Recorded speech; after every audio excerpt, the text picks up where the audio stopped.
on va commencer le point people avec une petite info immobilière. Je sais que vous adorez ça. Et moi aussi. Je suis un spécialiste de l'immobilier, j'adore ça. C'est ma passion, mais vraiment. Oui, les States porn, c'est ça. Plus que les voitures aussi. À égalité. L'actrice américaine Nathalie Portman vient de s'offrir un hôtel particulier de 550 mètres carrés à 15 millions d'euros dans l'un des quartiers les plus chics de Paris. Est-ce on aurait des photos, s'il vous plaît? On n'a pas les photos, là? 15 millions. C'est où? 15. À côté du Champ de Mars. Ah, bonjour, Fabien. Fabien.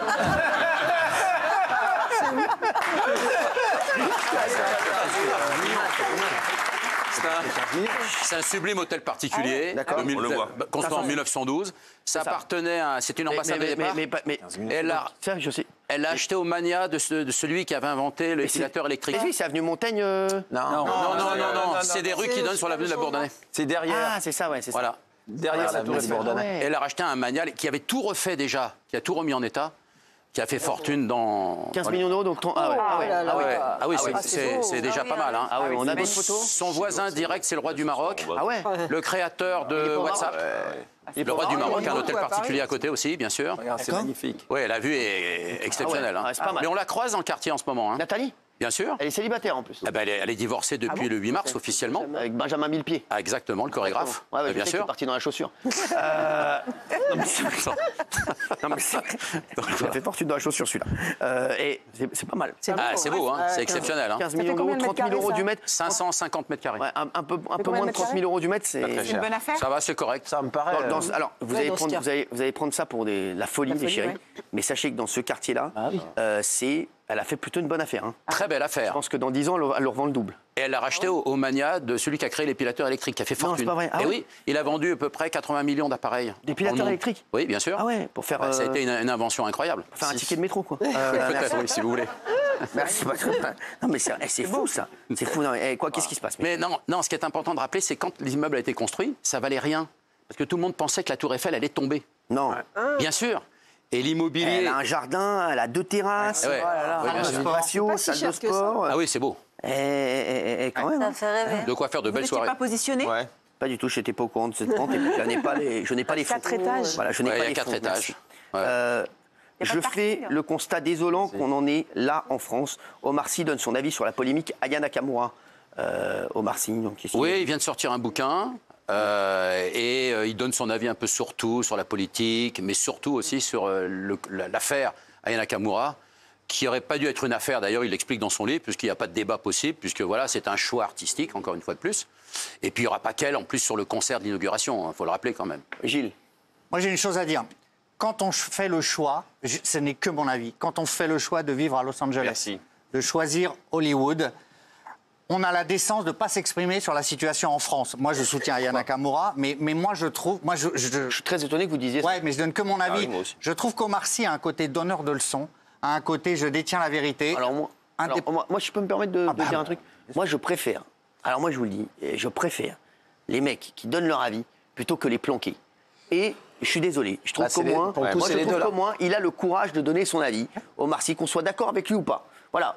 Il y a plein de trucs sur lesquels je ne suis pas d'accord avec lui, des trucs sur lesquels je suis d'accord. Mais au moins, je vous dis la vérité, moi je trouve qu'il a quand même un peu des cojones parce qu'il pourrait se dire, je vais à Los Angeles, je fais ma vie, j'en ai rien à foutre de ce qui se passe ici et je donne mon avis sur un. Jean-Michel, t'es pas d'accord? Je préfère les gens qu'on est coronesses que planqués. Bah lui, il est planqué. Il donne son avis sur la banlieue quand il y a une histoire avec une bavure policière. Il donne son avis tout de suite, Il habite dans le quartier le plus huppé de Los Angeles, derrière des murs, des enceintes. Il a le droit d'avoir réussi, excusez-moi. Bien sûr, je suis d'accord. Mais il a le droit de donner quand même son avis, même s'il a réussi. Gilles qu'il a une décence à pas se dire comme s'il était à la place des jeunes de banlieue. Il ne peut pas donner son avis, je suis désolé. Non, mais c'est pas parce qu'il n'habite plus dans les quartiers qu'il ne peut pas donner son avis. Excusez-moi. Hein. Vous voyez, qu'est-ce qui se passe? Moi, je suis d'accord qu'il ait réussi et qu'il parte des quartiers. Moi, je suis parti de mon quartier dès que j'ai pu avoir de l'argent pour acheter une maison. Je suis parti. Je suis pas resté dans le quartier pour mes enfants. J'ai voulu mieux. Il a voulu mieux pour ses enfants. Mais il y a un truc un peu, ce que j'appelle ce syndrome de Mélenchon. Allez manifester, allez foutre le bordel, allez engrainer les gens. Mais moi, par contre, je serai pas là. C'est un peu le syndrome Mélenchon. Foutez le bordel. Moi, par contre, je vous regarderai. Hein. Je regarderai à la télé. Là, c'est un peu pareil. Il a décidé de partir. Que tu donnes ton avis sur la situation de ton pays d'origine, ton pays d'enfance, ton pays... Il n'y a pas de problème.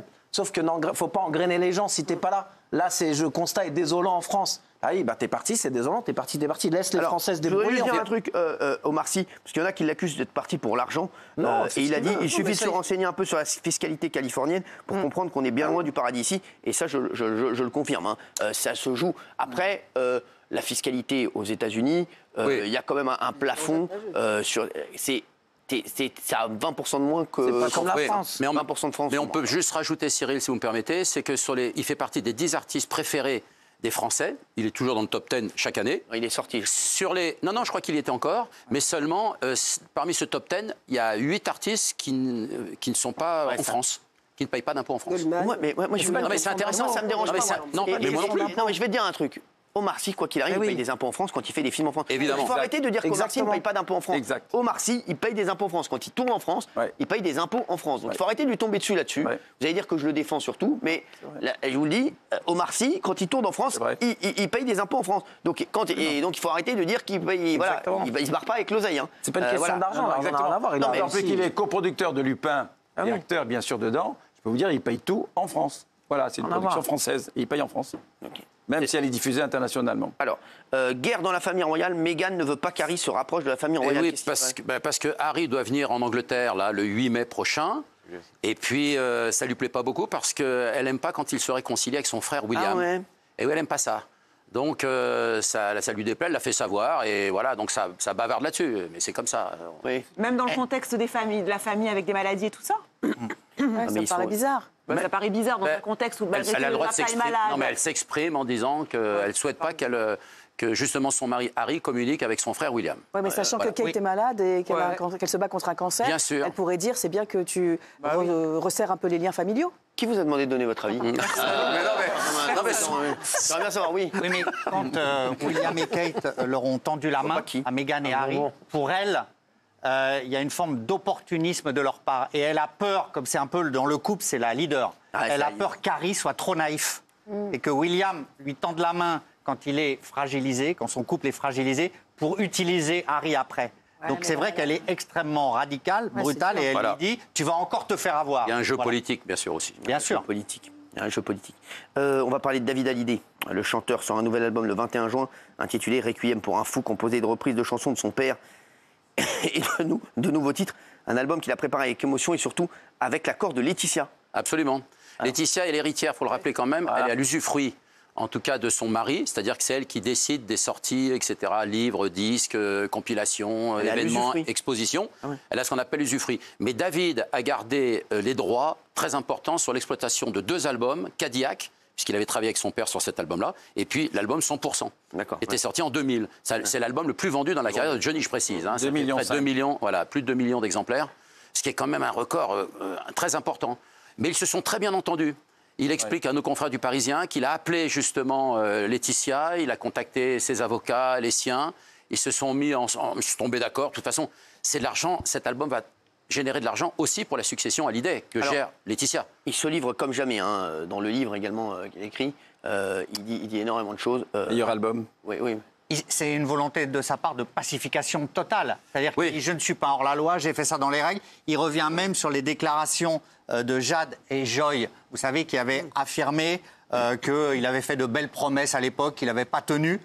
Donc il dit voilà, c'était raide d'entendre ça, mais elles ont le temps de grandir comme j'ai grandi et ce projet leur fait plaisir. Voilà, c'est réconciliation générale. Oui, mais c'est l'intérêt aussi. N'oublions pas que c'est Laetitia qui touche les droits d'interprète. Il faut rappeler que sur une chanson, il y a des droits d'interprète que touche l'artiste. Une fois que l'artiste décède, c'est son ayant droit ou ses héritiers qui touchent. Donc c'est Laetitia, là, en l'occurrence. Et puis après, il y a les droits d'auteur et les droits de compositeur.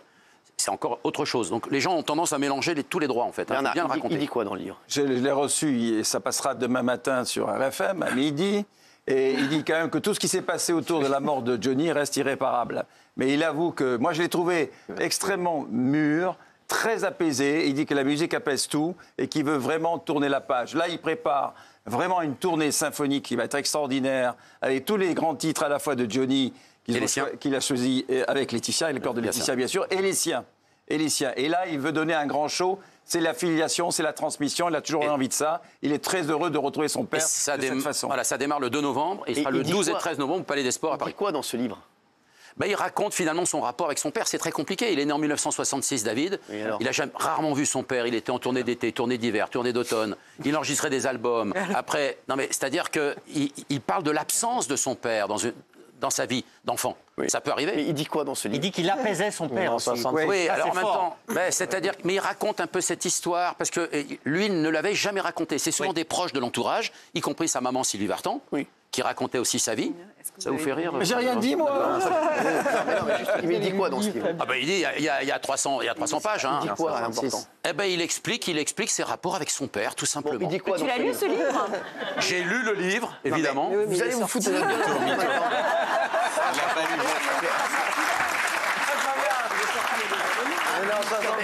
Il explique tout ce qu'il n'a pas pu dire du vivant de son père. Il dit quoi? Moi aussi, je peux lire le... Lisez-le.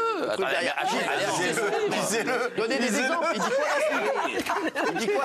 Par exemple, alors un exemple très précis. C'est dans le livre, ça se C'est dans le livre, exactement. Je ne vais pas vous donner le numéro de la page, mais pas loin. C'est-à-dire qu'à un moment donné, quand son père le choisit pour faire l'album, en 1998, un album qui s'appelait pas encore 100%, pour faire les musiques, les paroles et réaliser également l'album, musicalement. Il explique comment ça s'est passé, tout simplement. Et après, son père lui a redemandé, il explique parfaitement ça dans le livre, il lui a redemandé... Il explique comment? Oui. Non, mais il dit quoi dans le livre? Vous êtes lourd, là. Non, alors, il explique un truc très précis, parce qu'après les 2 millions d'albums vendus de 100%... Vous l'avez lu quand, le livre? Après les 100%, 2 millions d'albums, Johnny lui a demandé un second album. C'est vrai. Il a fait 5 chansons et pour Johnny. Et Johnny est reparti sur un autre projet à ce moment-là, avec Warner. Et donc, il n'a pas sorti ces 5 chansons. Et c'est cette année, dans la tournée qui démarre le 2 novembre, que David a repris les premières chansons qu'il avait écrites sur ce second futur album. Il n'a pas eu lieu. C'est sûr, il n'a pas lu le livre. On dirait. Tu l'as pas lu, tu massacres le bouquin, là. Non, mais je qu'il n'y a rien dedans. Merci, c'est bon. Notamment la chanson Le plus heureux des hommes qui vient de reprendre, effectivement. Pourquoi vous faisiez la moue quand il... Non, parce qu'en fait, il m'a expliqué hier, David, simplement, c'est que c'est lui qui a refusé de faire le deuxième album. Son père lui avait demandé, et il m'a bien dit, David, que c'est lui qui a refusé de le faire, parce que justement, il avait fait un tel succès, etc., qu'après, il ne se sentait pas capable, il avait peur de ne pas renouveler ce succès, vu le respect qu'il a pour son père et pour les fans de son père. Il y a quoi dans ce livre? Moi, je trouve qu'il y a une très belle phrase, c'est la plus belle phrase, je ne sais pas si vous la connaissez, cher Fabien, c'est quand il dit « Je touche à quelque chose de sacré ». Et ça, je trouve que c'est bien, parce que c'est vraiment la phrase forte. Et je vous ai dit, pas la phrase forte. Elle n'est pas dans le livre. Ah, ben voilà, ça y est, vous avez rectifié une extrémiste, parce que je vous avais dit. Il est bon, il est bon. Il est bon.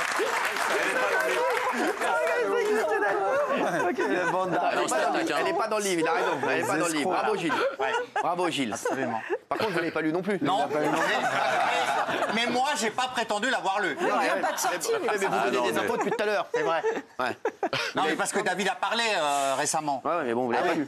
Il parle beaucoup. D'ailleurs, la Warner a sorti un titre, c'était en novembre, je crois, Un cri, un titre inédit, Un cri, où la Warner a sorti ça avec Laetitia. Et là, je lui ai appris hier, David, que la Warner sortait encore un titre, je ne sais pas si tu es au courant. Absolument. Qui s'appelle comment? Il fouille les cartons en ce moment. Il s'appelle Grave-moi le cœur. Il n'est pas au courant, il n'est pas au courant. Gratte-moi le cœur. Grave-moi le cœur. Grave-moi le cœur, écrit en 1996, que Warner va sortir. Du coup, le livre, il s'appelle comment? Le livre, il s'appelle comment, tiens, d'ailleurs? Meilleur album. D'accord. Il ne savait pas.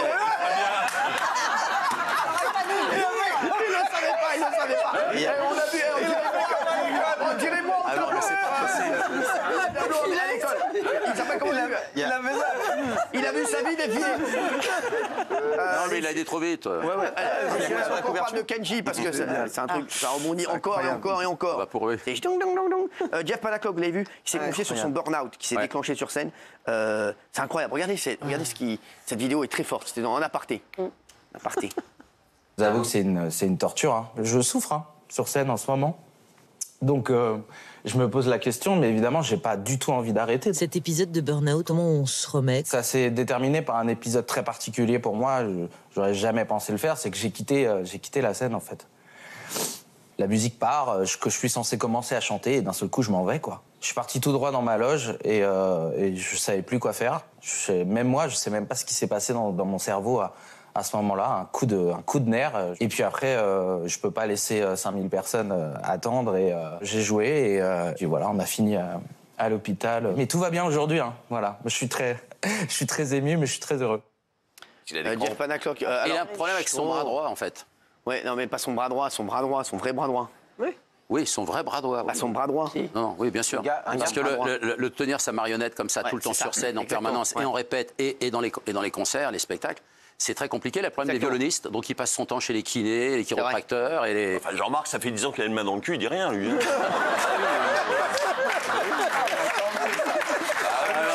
Je suis sûr que ça va faire rire Jeff, ça, sinon, regarde, je l'embrasse pas, mon Jeff, que j'aime. Oui, mais ce que j'aime bien, c'est qu'il n'y a pas de pathos, mais c'est vrai qu'il y a ces douleurs physiques. Et cette histoire de burn-out, là, il en parle à plat comme ça fait froid dans le dos. Il quitte la scène, il revient in extremis. On savait que c'est quelqu'un... C'est vrai que j'avais jamais pensé. Mais oui. Quand t'es tout le temps comme bien ça. sûr, évidemment. C'est sûr. Les violonistes ont le même problème. Non, mais tranquille, il est tout le temps comme ça. Il dit que c'est une torture qui souffre. Travailler l'épaule, en fait. Travailler les épaules. Qui naît avant, qui naît après. En fait, c'est tout part de l'épaule, en fait. Il faut vraiment renforcer l'épaule, en fait. Et parfois, il se pose la question, il le dit lui-même, est-ce que je vais continuer ou pas? Est-ce que je vais pouvoir continuer? Je vous jure, c'est fou. J'avais jamais pensé ça, et quand j'ai vu ça,